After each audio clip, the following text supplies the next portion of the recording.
Yaylalarda nergüz olur, gül olur. Arı çiçek toplar, ondan bal olur.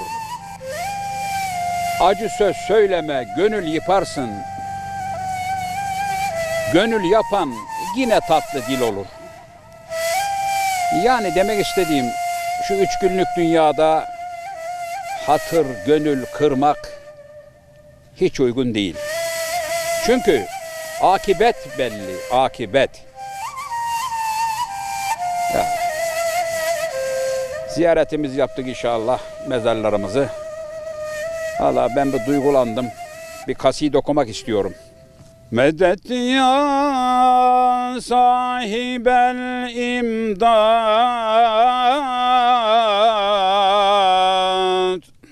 medet ya